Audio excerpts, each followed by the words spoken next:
Hello friends, अभी जो हम लोग सोशल इश्यूज़ पे बात कर रहे थे उसका नेक्स्ट टॉपिक आज हम देखने वाले हैं।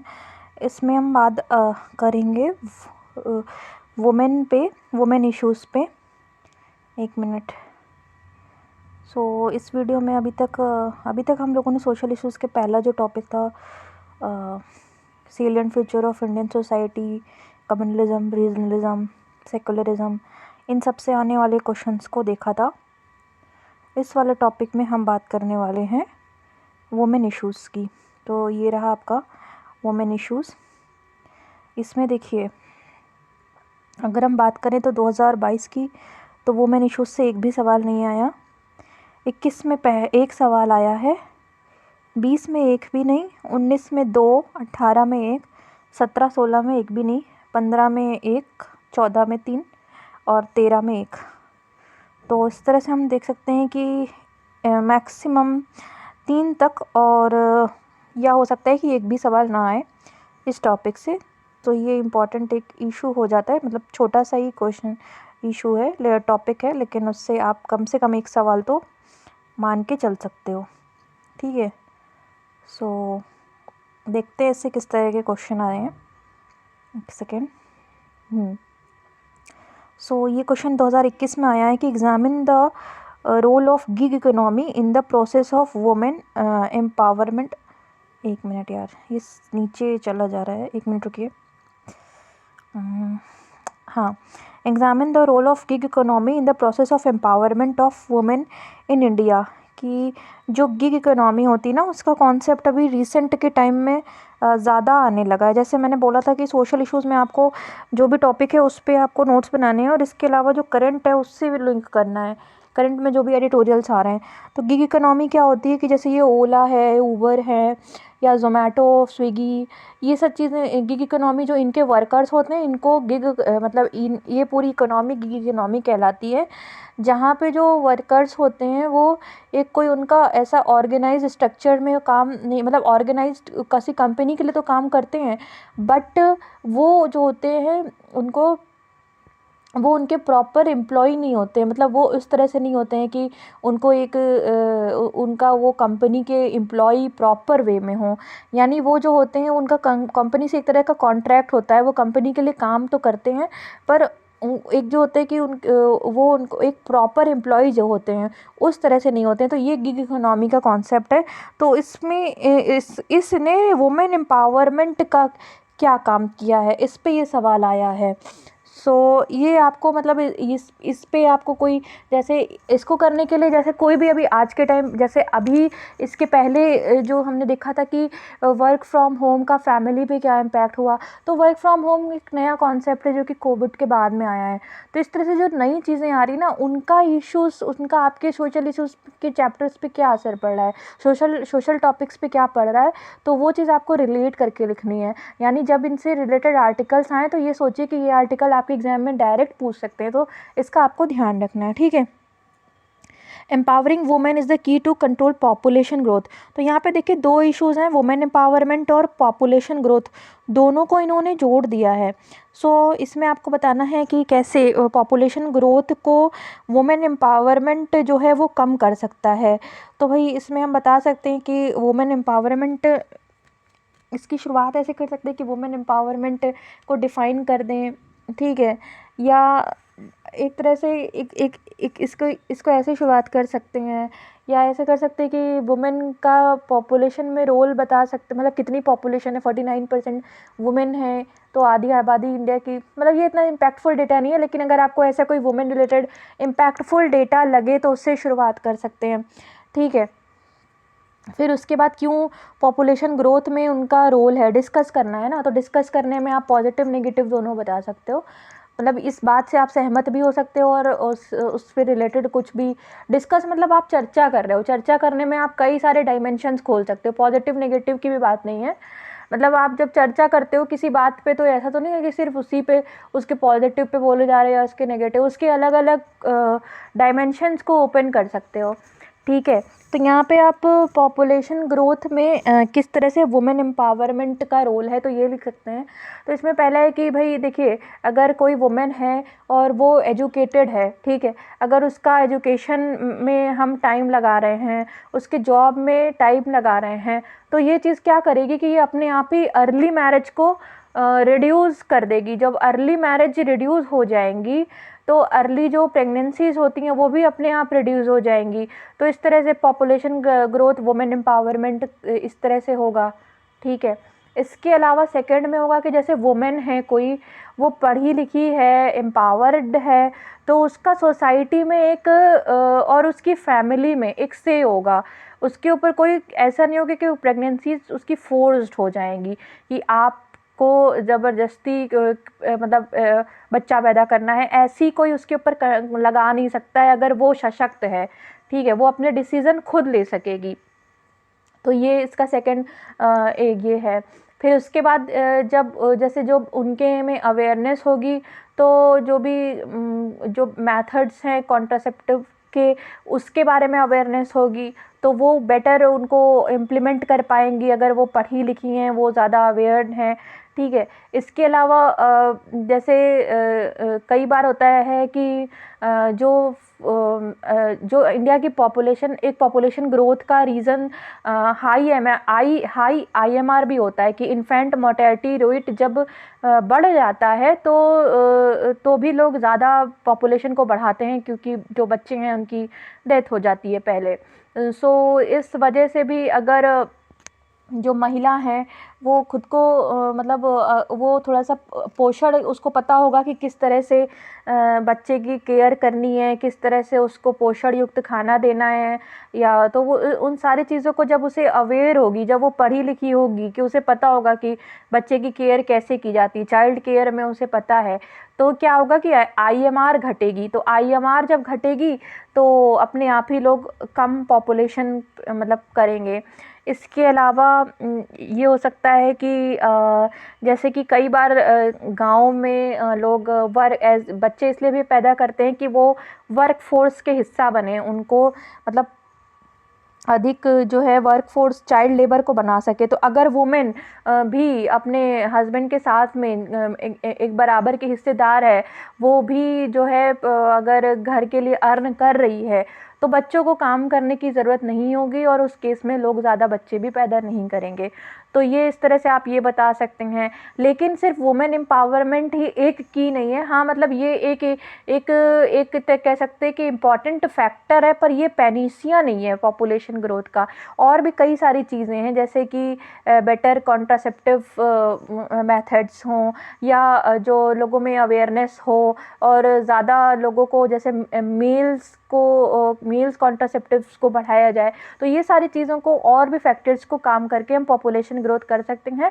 But yes, women empowerment is also very very effective way. इसको आप किसी भी किसी UN की कोई स्टडी हो, कहीं कुछ डेटा हो, उससे बैक कर सकते हैं। ठीक है। तो ये चीज़ हो गई, वो मैंने इस क्वेश्चन को इस तरह से हैंडल किया जा सकता है।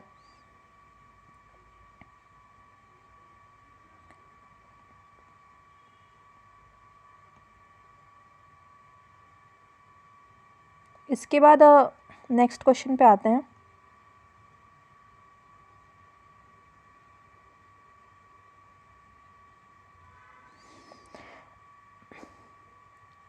वॉट आर द, देखिए यहाँ पे लेकिन आपको क्वेश्चन डायरेक्ट इससे नहीं मिला, ये दोनों चीज़ें आपको लिंक करके पढ़नी पड़ी।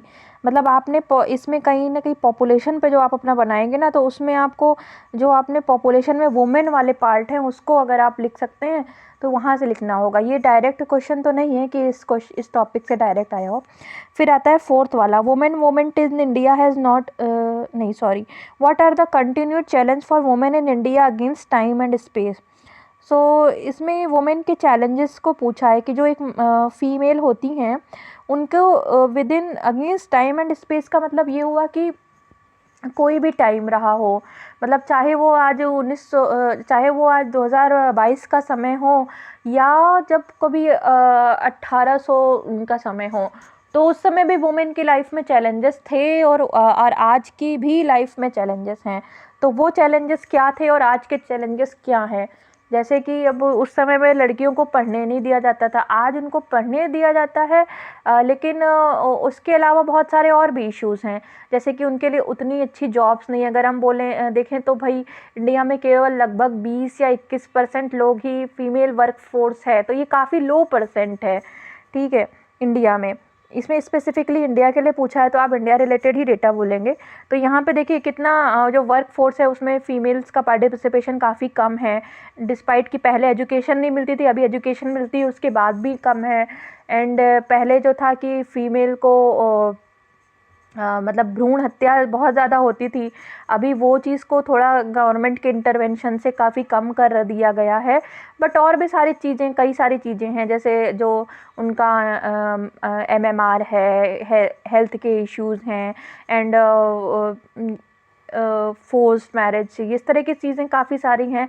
उनको आपको लिखना है जो कि अगेंस्ट टाइम है, यानी कि पहले भी होती थी, आगे भी होती हैं, आज भी हो रही हैं, ठीक है।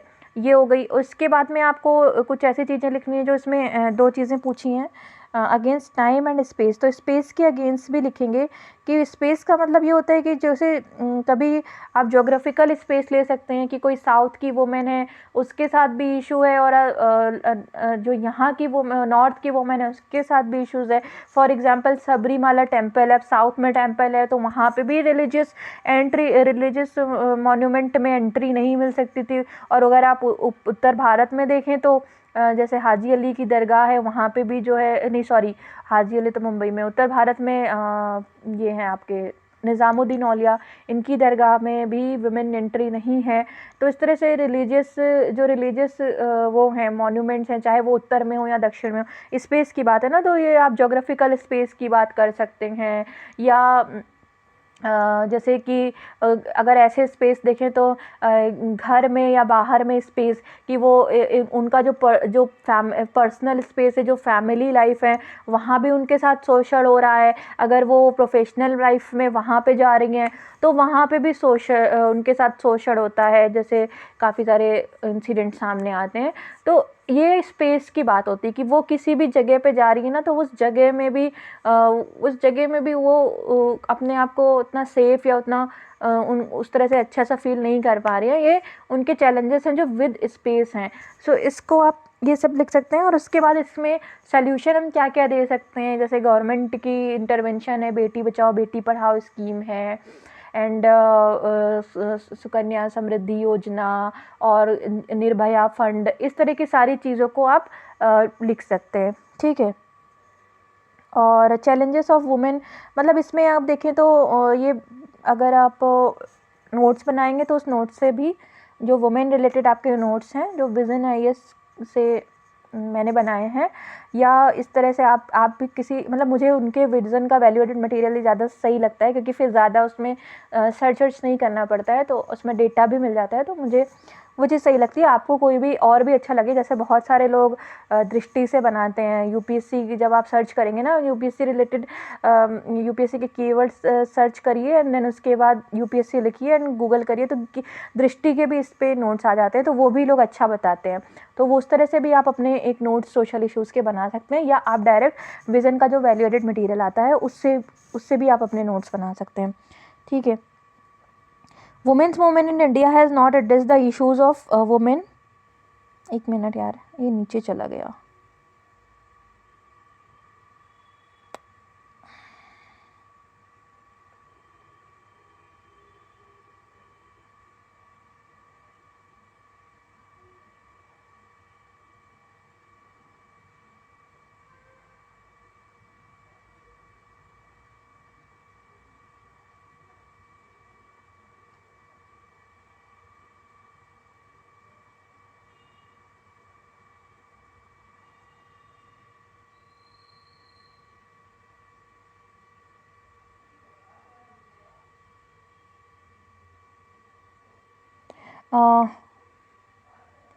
वुमेन्स क्वेश्चन नंबर 4 देख रहे थे हम लोग।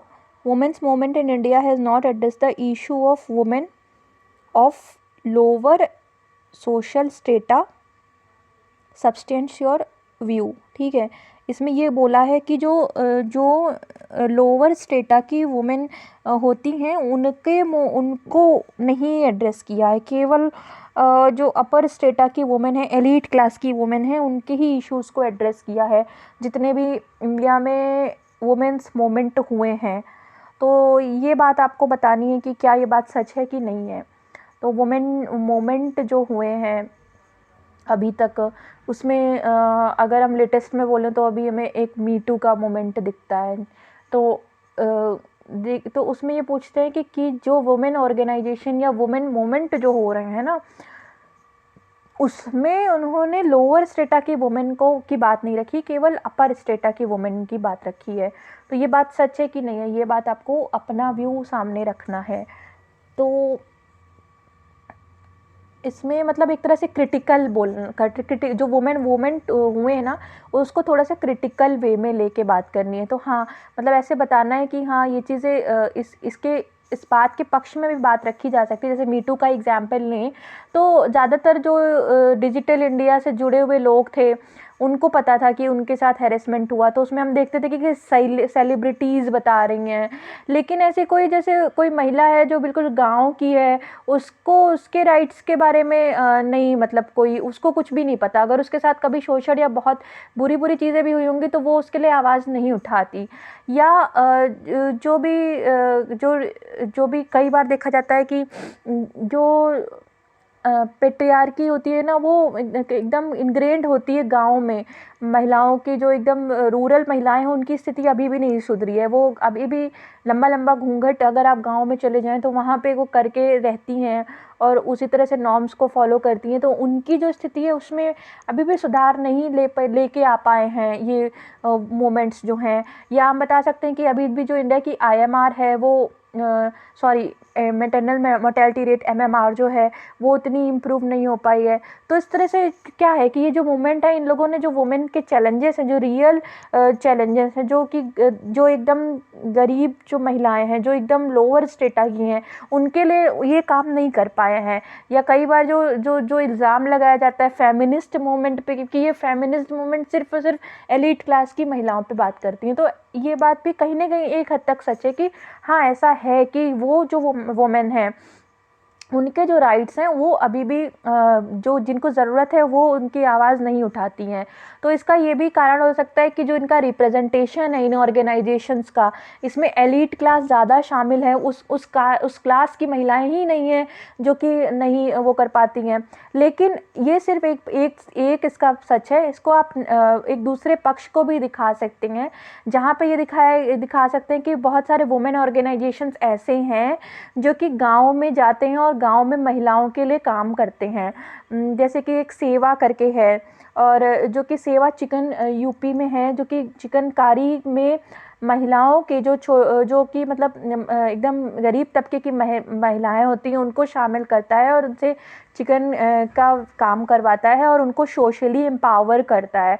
इसी तरह से जैसे कि एक लिज्जत पापड़ वाला ऑर्गेनाइजेशन है, सेल्फ हेल्प ग्रुप है, तो उन्होंने भी ये किया है कि एक गुजरात की ऐसी महिलाएं हैं जो बिल्कुल सोशली डिप्राइव्ड सेक्टर से हैं, उनको लेके आते हैं। तो ऐसा नहीं है कि सिर्फ और सिर्फ एलीट क्लास की ही बात करते हैं, जबकि वुमेन ऑर्गेनाइजेशंस ने अच्छे काम भी किए हैं। उनके एग्जाम्पल हम यहाँ पे लिख सकते हैं और अपने आंसर को बैलेंस्ड व्यू दे सकते हैं। How do you explain the statistics that show that the sex ratio in tribe in India is more favorable to the women than sex ratio among scheduled caste? इसमें ये पूछा है कि scheduled caste की अपेक्षा जो शेड्यूल्ड ट्राइब हैं उनके यहाँ जो सेक्स रेशियो है वो ज़्यादा इम्प्रूव्ड क्यों होता है, इस पे पूछा है। तो कई सोसाइटी ट्राइबल्स में वो होती हैं, मतलब मातृसत्तात्मक होती हैं, इसका ये कारण हो सकता है। और वो जो होते हैं उनके यहाँ ऐसा डिवीज़न ऑफ वर्क वैसा नहीं होता है कि आप महिलाएं जो हैं वो घर में रहेंगी और पुरुष जो हैं वो कार्य पे जाएंगे। वो लोग दोनों इक्वली काम करते हैं, मतलब उनका जो रहन सहन का तरीका है वो होता है। और इसके अलावा जो उनके यहाँ गॉडेस जो होती हैं वो कई बार मतलब फीमेल होती हैं, तो उस तरह भी वो उनको एक पूजा के उससे देखते हैं। तो वहाँ पे भी मतलब इस तरह से ये सोच के लिखने वाले पॉइंट्स हैं। और यहाँ पे हम देखते हैं कि 3 issues, schedule caste, schedule tribe और वुमेन, तीनों को मिला के क्वेश्चन बन रहा है। तो आपको तीनों के बारे में थोड़े अच्छे डेटाज अपने नोट्स में लिखने होंगे, अच्छे जो फैक्ट्स हैं, आर्गुमेंट्स हैं, उनको लिखना होगा, ठीक है। How does patriarchy impact the position of middle class, how does the patriarchy impact the position of a middle class?